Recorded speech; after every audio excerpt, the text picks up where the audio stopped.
bonsoir. Merci de nous rejoindre sur Business 24 Africa. Vous suivez votre magazine L'invité de l'économie. Dans ce numéro, nous parlerons réseautage, mais également de retour d'expérience de 3 jeunes entrepreneurs, 2 Africains et 1 Canadienne. Nous sommes sur ce plateau avec Madame Ariane Cloutier. Bonsoir. Bonsoir. Madame Ariane Cloutier, vous êtes chef d'entreprise. Vous avez créé 2 entreprises, Le Camp Futé et Profession Voyage. Exact. Nous en parlerons tout à l'heure. Également avec vous, Monsieur José Kouadio, bonsoir. Bonsoir. Vous êtes le directeur du groupe école des IFE, des IAE au Canada. Effectivement. Vous êtes également le PDG de l'agence Markel Paul Technologies. Je prononce bien, n'est-ce pas? Exactement. Bien, une agence, un cabinet d'intelligence économique. Effectivement. Également sur ce plateau, quelqu'un de bien connu pour la chaîne Business 24 Africa, Monsieur Kwa Séraphin, bonsoir. Bonsoir. Vous êtes directeur général du groupe école des IFE, des IAE. Et tout à l'heure, vous nous présenterez votre établissement et vous parlerez de votre parcours professionnel. Merci. Madame Ariane Cloutier, tout de suite, présentez-nous vos 2 entreprises et il y a un concept qui vous a poussé à créer ces 2 sociétés. Lequel? Mon concept s'appelle les coups de pied, donc c'est du divertissement réfléchi. Très rarement on met ces 2 mots ensemble, donc divertissement pour s'amuser, pour le plaisir, pour vraiment développer des activités créatives et ludiques, et le côté réfléchi de donner un sens aux activités, donner un sens au plaisir, donner un sens à la communication, de communiquer autrement les choses. Donc, tout est parti d'un livre qui s'appelle « Un coup de pied bien placé ». OK, ce livre-ci, un coup de pied bien placé. Ça dit déjà dans le titre, donc, de se donner le coup de pied pour faire les choses autrement, pour continuer d'avancer. Et je pense que ce qui nous rejoint toutes les 3, c'est vraiment l'action. C'est vraiment de se donner les coups de pied pour persévérer, pour avancer. Les entrepreneurs sont bien connus pour ça. Et j'ai bâti mon concept avec 15 objets, des symboliques, comme le joyau pour se donner le droit de briller, comme un joyau, comme le tuteur pour soutenir une plante pour grandir et non pas grandir à sa place. Tous des concepts qui ont leur place, justement, quand on développe des projets. Alors, j'ai commencé avec le livre et j'ai matérialisé ce concept-là sous 2 formes, soit avec les enfants, donc pour stimuler la confiance en soi des enfants dans les camps de jour chez nous, très connus, l'été, les vacances. Donc, pendant que les parents travaillent, on occupe et on anime, on amuse les enfants avec ce concept original, beaucoup axé sur le divertissement réfléchi, justement. Donc, des spectacles à chaque semaine, des jeux, toujours dans le jeu, mais de vraiment donner un sens à toutes ces activités-là avec des moments sabliers, moments nez de clown, moments joyaux. Donc, beaucoup de détails, mais qu'on peut voir sur le site en vidéo. Et finalement, j'ai matérialiser le concept sous Profession Voyage, donc professionvoyage.com, qui est une plateforme spécialisée tourisme et voyage, un type de média qui, dans le fond, se spécialise dans la production vidéo, dans la rédaction et dans le design graphique, tout ça dans le tourisme et voyage. Okay. Et ce qui m'amène en Côte d'Ivoire, ben, c'est mes collègues qui sont assis à côté de moi. OK, d'accord. Donc, tout est parti de ce bouquin. Vous êtes co-auteur du bouquin. Et depuis, vous avez créé 2 autres sociétés. 2 autres sociétés. Le Camp Futé, et dans les Camp Futé, vous parlez du divertissement réfléchi. Exact. 2 mots contradictoires.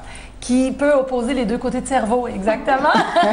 Alors, donc, vous faites des colonies de vacances pour enfants, et divertissement de façon réfléchie. Exact. Vous en avez fait un business qui marche bien au Canada. Exact, depuis 4 ans, oui. Et puis, il y a aussi Profession Voyage. Exact. Vous êtes là plutôt dans le tourisme, n'est-ce pas? Oui, puis j'ai un parallèle dans le fond entre les 2 parce que je dis souvent que mon terrain de jeu est le monde et le fait d'avoir un réseau dans le voyage m'aide aussi à développer les coups de pied, les camps futés.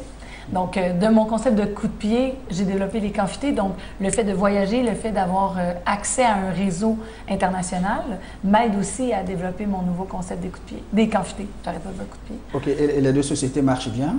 Si. Les 2 sociétés marchent bien, vous arrivez à gérer les 2? Oui, effectivement, il y a des défis. Il y a des défis à vouloir gérer plusieurs choses en même temps. Mais un entrepreneur, je dis que les entrepreneurs de la nouvelle génération sont des entrepreneurs multi-projets. Donc, on aime développer des différents projets et on est capable de le faire, n'est-ce pas, Séraphin? Oui.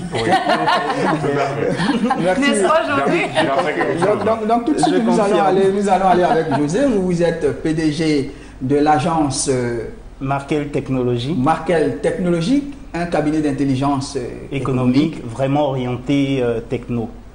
C'est-à-dire, qu'est-ce que vous faites? En fait, un cabinet d'intelligence économique, pourquoi? Au centre de notre cabinet, c'est l'information essentielle pour l'entreprise. Donc, quand j'ai lancé l'entreprise en mars 2015, j'avais derrière moi un parcours déjà en tant que technicien, ingénieur, dans tout ce qui est application, développement d'applications, mais aussi j'avais une formation et un diplôme en intelligence économique. Donc j'ai combiné les deux pour pouvoir amener un élément que je trouvais qui manquait beaucoup aux entreprises, c'est-à-dire une information transversale avec des outils qui étaient propres à l'entreprise, donc qui assuraient sa propre sécurité et vraiment c'est de là que tout est parti. Donc aujourd'hui, Markel accompagne les entreprises, mais pas seulement en fournissant une application ou un site web, mais en faisant un audit de l'entreprise et de ses besoins pour lui fournir les technologies, les dernières technologies dont elle a besoin pour pouvoir faire face à la concurrence. Donc c'est un peu ça, Markel.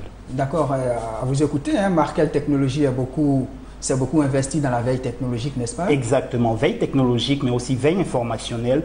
Et je peux vous dire, au côté technologie, de par mon expérience, j'ai compris que l'une des failles aujourd'hui en 2017, c'est le trop plein d'outils technologiques. Il y en a trop plein et les entreprises se retrouvent à ne pas savoir exactement vers où aller. Ça ne correspond pas aux besoins de l'entreprise, mais ça correspond peut-être aux besoins du marché. Donc, amener les entreprises à identifier la technologie dont ils ont réellement besoin. Construire une technologie qui leur est propre, c'est assurer déjà la sécurité de l'information. On ne peut pas parler d'intelligence économique sans parler de sécurisation de l'information. Et c'est ce que nous faisons en accompagnant les entreprises et en leur fournissant tous les outils nécessaires. Merci. Vos clients, généralement, sont des Canadiens, des Africains, parce que l'intelligence économique, pour leur faire avance un pas de tortue en Côte d'Ivoire. Oui. On ne connaît pas la veille technologique, la veille commerciale, et c'est difficile de mettre en place des cellules d'intelligence économique dans nos entreprises. Mais vous ne désespérez pas? Non, je ne désespère pas. C'est sûr qu'au départ, et là, M. Kwa qui est avec moi va pouvoir vous dire que pour atteindre son objectif final, on est obligé souvent de passer par des sous-objectifs. Donc, pour moi, je ne désespère pas, mais je sais que avant de parler, avant que l'entreprise ait la culture de la sécurisation de l'information, il faut déjà qu'elle identifie ses informations stratégiques, qu'elle identifie ses besoins. Et donc, j'arrive souvent auprès des entreprises avec quelque chose qu'elles connaissent déjà ou dont elles ont besoin. Avez-vous besoin d'une application, d'un réseau interne au sein de votre entreprise? Nous pouvons le concevoir. Et à partir de là, vient la question, mais vous savez que si quelqu'un rentre dans votre entreprise, par le biais de ce réseau, il peut compromettre vos informations. Et là, la porte est ouverte pour parler maintenant de veille technologique, d'intelligence économique et de lui dire également, vous n'êtes pas seul sur le marché. Il y a des choses qui se font à l'extérieur. Est-ce que vous savez que nous pouvons implémenter des choses pour vous permettre d'être toujours à jour, d'être toujours au fait de ce qui se passe autour de vous? Et donc, à partir de là, on parle d'intelligence économique sans mettre le mot intelligence économique. Parce que je pense que c'est un concept, j'ai étudié en France, donc je sais que c'est un concept qui a commencé avec une direction de l'intelligence économique en France. Aujourd'hui, je sais qu'en Côte d'Ivoire, il y a des efforts qui sont faits, mais au final, c'est quelque chose qui vient progressivement. J'ai des clients canadiens, français et bien entendu en Côte d'Ivoire. Donc, c'est effectivement, comme tu le dis, Ariane, une vraie éducation à faire dans ce domaine. Ok, merci beaucoup. Monsieur Kwa Séraphin, vous êtes le directeur général du groupe école des IFE, des IAE. Une école d'entrepreneurs, une école agricole. L'école des entrepreneurs, cette école est bâtie en Côte d'Ivoire. C'est un ensemble de 4 établissements. L'école de la Riviera Palmeret, l'école de Yopougon, l'université d'entrepreneuriat d'Azagué, l'école de Yamoussoukro et le bureau au Canada. Mais il faut dire qu'on est parti d'un concept aussi très simple. On s'est rendu compte, moi dans ma formation, que le système éducatif dans son ensemble dans notre pays est basé sur la bureaucratie. On ne peut pas me dire le contraire. Alors il fallait apporter un coup de pouce, du concret, en créant cette école qui est pour nous l'école des entrepreneurs, l'école pratique, l'école de métier. C'est pour ça que tout à l'heure, quand vous avez dit entrepreneuriat agricole, effectivement, il est plus facile d'insérer des jeunes dans le domaine agricole. Nous sommes un pays à vocation agricole. Donc, il est plus facile d'insérer les jeunes dans ce domaine. C'est pour ça que nous sommes orientés, basés sur l'agriculture, aussi au niveau du bâtiment. parce que le bâtiment aussi c'est important. Regardez notre pays, le pays est en reconstruction. On a besoin de techniciens et tout cela, il faut les former. Ce sont des entrepreneurs indépendants, ce sont des travailleurs indépendants et c'est ce que nous savons faire. C'est le code pratique, c'est le code d'avenir, c'est le code de demain. Merci beaucoup. En agriculture, en entrepreneuriat et dans bien d'autres domaines.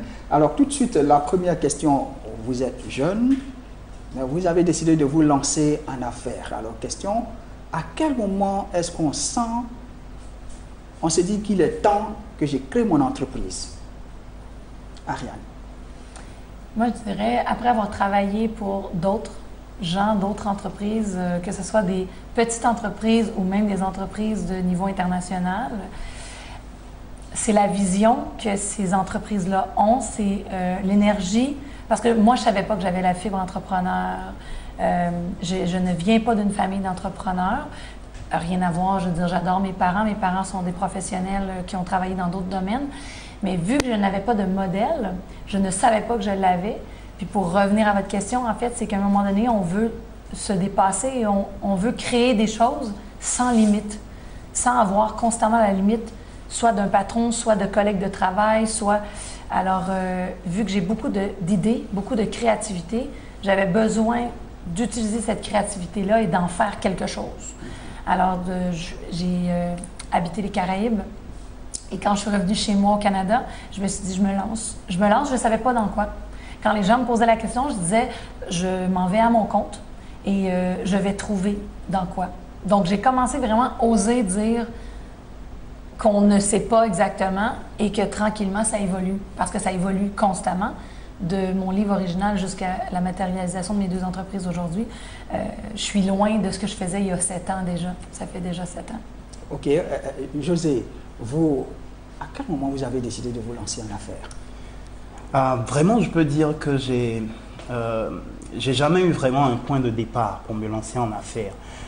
Depuis toujours, j'ai toujours eu l'idée de pouvoir créer des choses par moi-même. Je me rappelle étant étudiant en audit comptable et contrôle de gestion ici en Côte d'Ivoire, j'avais monté un cabinet d'audit qui allait démarcher les entreprises. C'est sûr qu'on n'a eu aucun client, mais quand même l'idée était là. Et à partir de là, quand je suis arrivé en France, il y a une dame, Micheline Loka, qui a créé ce qu'on appelle l'ACE de la francophonie. Et à l'intérieur de l'université à Lyon où j'étais, il y avait un club d'entrepreneurs étudiants. Donc, je suis parti au départ par curiosité à ce club.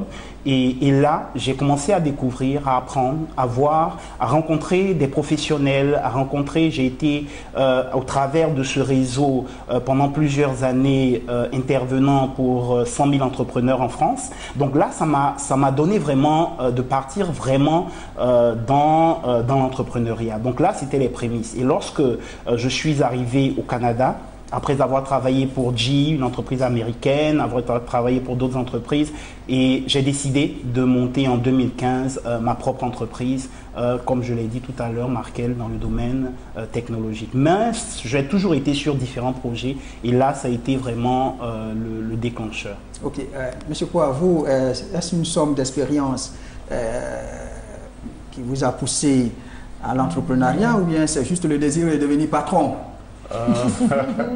Je dirais que pour moi, tout a commencé aussi pratiquement en 1995.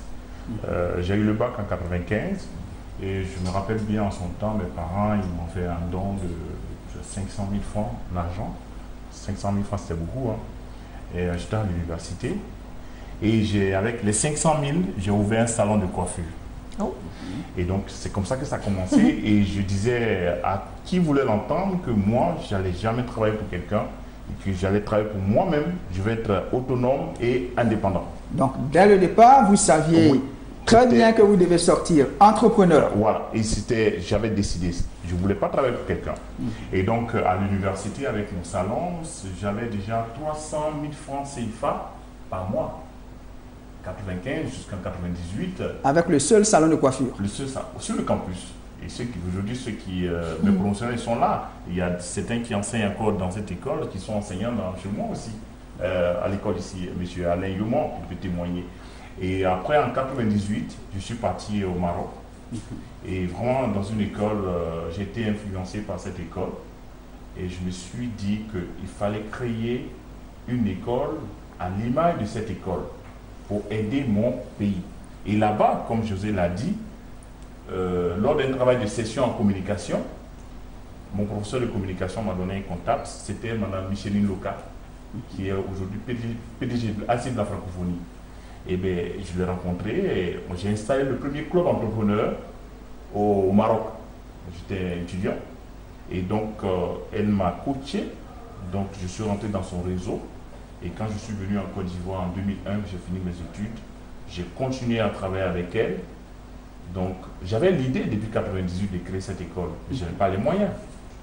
Donc de 1998, j'ai fait le saut en 2006. Mais auparavant, j'ai travaillé avec un de mes frères, Alphonse Poix, et avec M. Crapier, qui est aujourd'hui mon adjoint.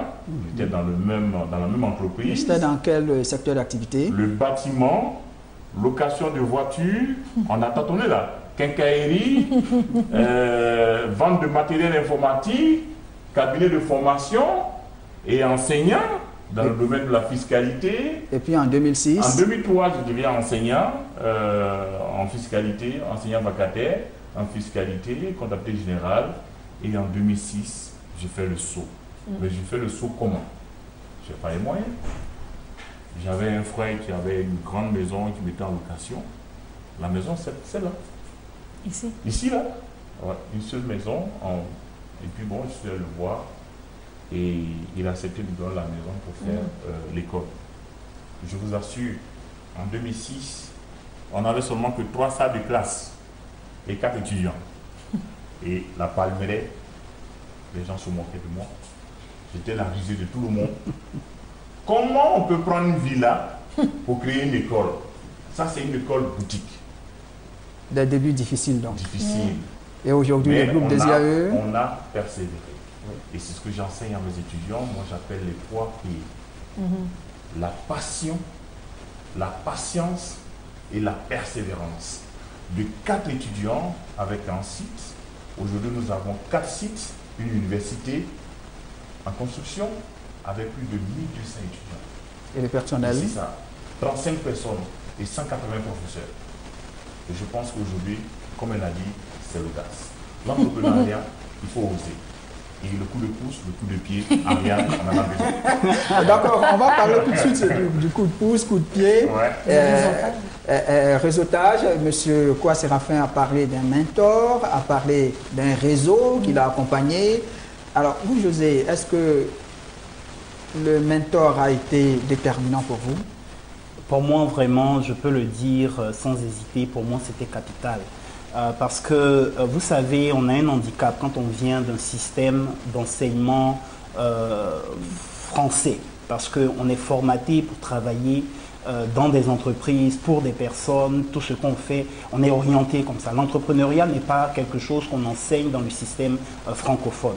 Donc, je partais avec cet handicap. Mais cette rencontre avec Micheline Loka, et aujourd'hui, Micheline Loka, qui est la PDG de l'ACE de la francophonie, qui est mon mentor pour l'entreprise Markel, a permis déjà à partir de 2005, a permis que je puisse déjà envisager la création d'entreprises. Avant Markel, j'avais une entreprise que j'ai créée qui fonctionne toujours, qui est Innovative TV. Donc on a commencé déjà par là, mais elle a toujours été là. Aujourd'hui, pour moi, mentor plus réseau, c'est quelque chose qui a été pour moi le moteur qui me permet de continuer. Aujourd'hui, vous l'avez dit en introduction, je suis également le directeur général du groupe 2IAE au Canada. Ça vient du réseau avec M. Kwa. Lorsque son projet a été d'étendre l'école au Canada, effectivement, la première personne à qui il a pensé, c'est moi, étant donné que nous sommes du même réseau, nous avons les mêmes mentors, nous avons les mêmes valeurs, nous avons la même vision de l'entreprise. Ça a été facile dans ce réseau-là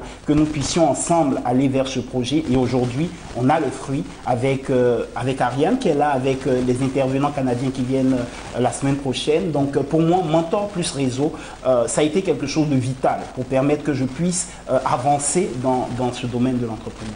Ok, Ariane, vous, est-ce que vous avez bénéficié d'un mentor, d'un réseau qui vous a poussé ou on a tous vous avez volé tout seul? J'ai beaucoup volé toute seule, j'ai appris énormément. J'ai toujours eu en parallèle, que ce soit le réseau avec messieurs, de la CEE, que ce soit aussi l'école d'entrepreneurship de Beauce, qui est d'une certaine façon que je relie beaucoup de similarités avec l'école, l'Université des entrepreneurs que M. Séraphin a créée. Et j'ai gradué de cette école-là. C'est une école qui fait les choses autrement, donc une école au Québec. J'ai décidé justement, dans le fond, j'avais déjà démarré mon entreprise et les gens nous trouvent tous un peu fous, nous trouvent éparpillés. Mais vous remarquez que dans nos 3 discours, c'est de bien s'entourer, c'est les gens, c'est le réseau, c'est oui des mentors des réseaux, mais c'est d'être à l'affût aussi, de voir ce que la vie met devant nous, aussi comment on rencontre les gens, les messages, moi j'appelle ça les messages que la vie nous envoie aussi. Et ce réseau-là, l'école d'entrepreneurship de Beauce, qui sont tous des dirigeants d'entreprise et des dirigeants, et non pas des dirigeants étudiants, des dirigeants assidus qui sont dirigeants de leur société actuellement et qui décident de retourner à l'école, si on veut, pour se former, pour côtoyer un réseau d'entrepreneurs. OK. Merci. On voit que vos entreprises ont connu leur phase de naissance et sont actuellement en pleine croissance. Qu'est-ce qui est l'élément déterminant? L'argent, l'idée, les bons collaborateurs? Monsieur Kouak. Ah oui, je dirais que d'abord, c'est l'idée. L'idée d'abord, parce que pour créer une entreprise, il faut une idée. Ouais. Je vous donne l'exemple. L'idée de créer l'école a commencé depuis le Maroc. Et après, il faut la gestion et l'organisation. Donc, on va parler de collaborateurs. Il faut avoir des bonnes personnes, des personnes compétentes. Donc, pour pouvoir amener à bon port votre entreprise, c'est extrêmement important. Donc, je pense que l'autre élément aussi, c'est la vision. Un entrepreneur sans vision n'a pas de repère. Il faut avoir une vision, savoir où est-ce qu'on allait, où est-ce qu'on va. Et communiquer sa vision avec ses collaborateurs. C'est très important. Parce que s'ils ne comprennent pas ta vision, ce n'est pas évident que votre entreprise dépasse le cap de 3 ans. Donc, voici dans un premier temps ce que je peux dire. OK. Ariane? Mais moi, je continue à surfer sur ce que Séraphin dit. Moi, je compare ça à un bateau. On est les explorateurs modernes. Donc, les navigateurs qui ont découvert l'Amérique, qui ont découvert la route de l'Inde, les Christophe Colomb de ce monde, les Jacques Cartier, sans prétention. Mais ces gens-là réussissaient à communiquer leur vision et faire que les gens avaient le goût d'embarquer sur leur bateau en ne sachant pas exactement où ils s'en allaient. Oui, on a une vision, mais des fois, on peut vraiment prendre des angles un peu différents. Dans un bateau, on s'embarque en mer. Imaginez à l'époque, les gens croyaient que la Terre était plate.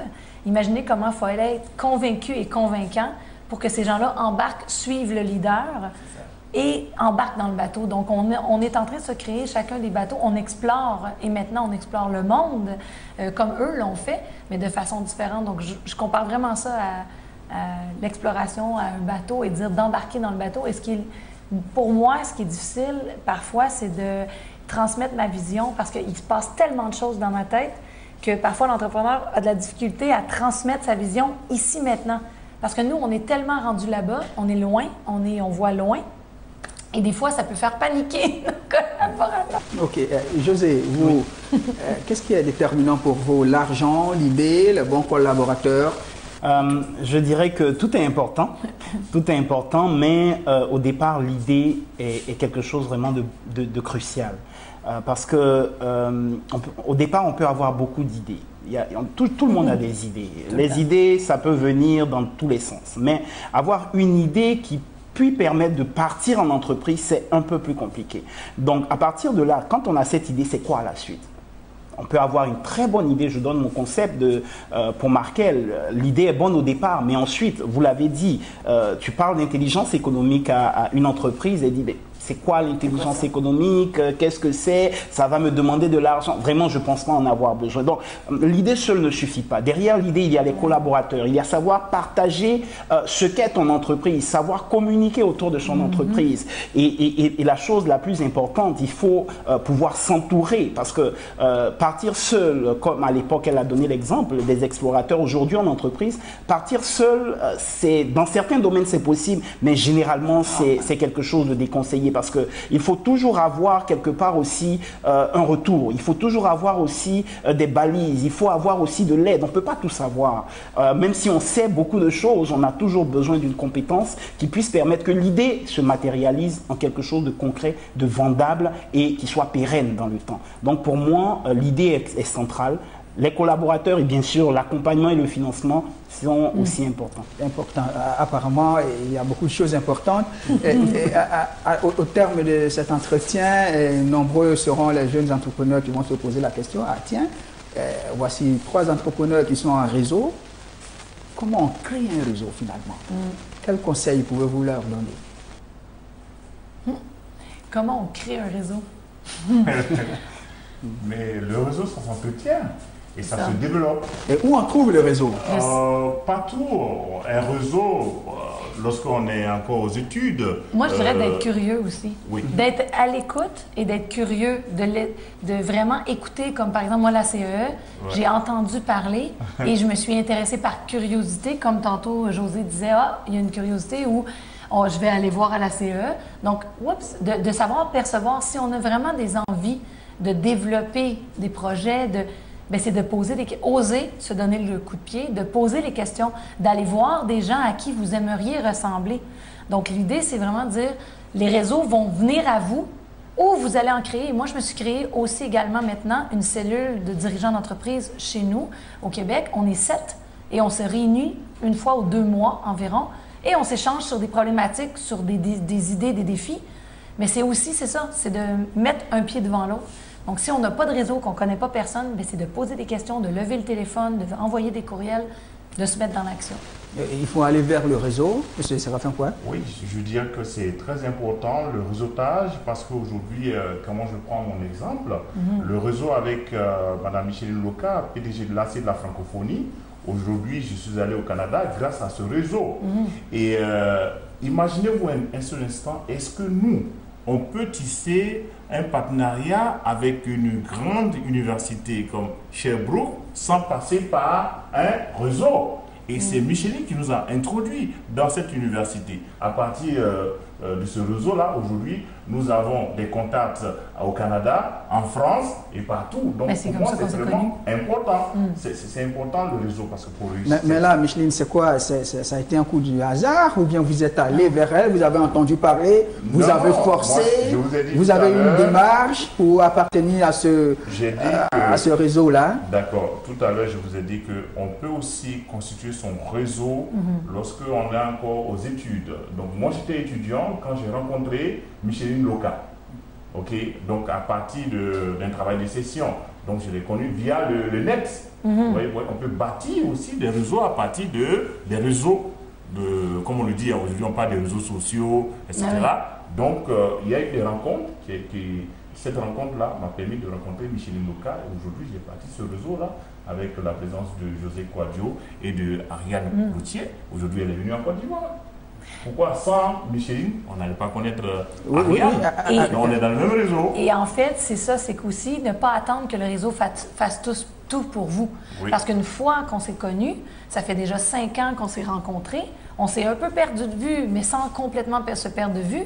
Mais aujourd'hui, pourquoi je suis là concrètement en Côte d'Ivoire, ce n'est pas que par Micheline, c'est parce que Séraphin et moi et José, on a mis un pied devant l'autre et on s'est parlé directement et on a dit, OK, on l'organise et on le fait. Et on n'a pas demandé et attendu que la CEE le fasse pour nous. Donc, il y a un dosage, il y a un équilibre. Puis moi, dans mes valeurs d'entreprise, j'ai beaucoup l'intuition. Dans le fond, c'est d'écouter ses instincts, ses intuitions. Parce que c'est pas de juste rester assis et attendre ou de « Oups, super, j'ai trouvé un réseau, donc je vais attendre que le réseau fasse tout pour moi. » Tout à fait, tout à fait. José? Moi, je pense que la difficulté, c'est de passer de amis, connaissances, collègues à réseau. Parce qu'un réseau, c'est quoi? Un réseau, c'est un ensemble de personnes qui ont une vision commune sur un sujet bien précis. Donc, quand je dis vision commune, ça ne veut pas dire qu'il faut forcément être d'accord sur tout ou bien avoir les mêmes priorités dans le moment. Non, ça veut dire qu'au moins, on a un point d'accroche. Et en tant qu'ami, on peut juste être ami, aller boire un verre et tout. Mais à la fin de la journée, moi, je me suis un entrepreneur. Donc, comment faire passer cet ami à un réseau qui puisse servir à mon entreprise. Je pense que là est la difficulté la plupart du temps. Mais il faut faire ce passage. Ok, merci. Notre émission tire à sa fin. Très rapidement, un petit mot chacun. Je vais commencer avec José Kouadio. Un conseil pour tous ces entrepreneurs, surtout en ce qui concerne le réseautage. Ben déjà, merci de nous avoir reçus. Moi, le conseil que je peux donner aux jeunes, et particulièrement, je vais m'adresser aux jeunes Ivoiriens, oser entreprendre. Je pense que le titre du livre d'Ariane Cloutier, c'est celui-là que je vais utiliser. Ariane, tu permets? Donc, un coup de pied. Il faut sortir des carcans, sortir de tout ce qui avait été préétabli. Aujourd'hui, je rencontre des jeunes du monde entier et je peux vous dire qu'ils n'ont pas 3 mains, ils n'ont pas 4 pieds, ils ont comme vous 2 pieds, 2 mains, un cerveau. Si eux, ils ont pu le faire, vous, en tant que jeune, vous pouvez. Merci José. Ariane Cloutier, vous, un mot pour tous ces jeunes entrepreneurs africains. Moi, rapidement, j'aurais le goût de vous dire, conservez votre essence. N'essayez pas de faire comme nous en Occident, comme l'Europe ou comme autres. Vous avez vos couleurs, vous avez votre style. Et vous avez la chance que ça soit sur plusieurs terrains, sur plusieurs domaines vierges.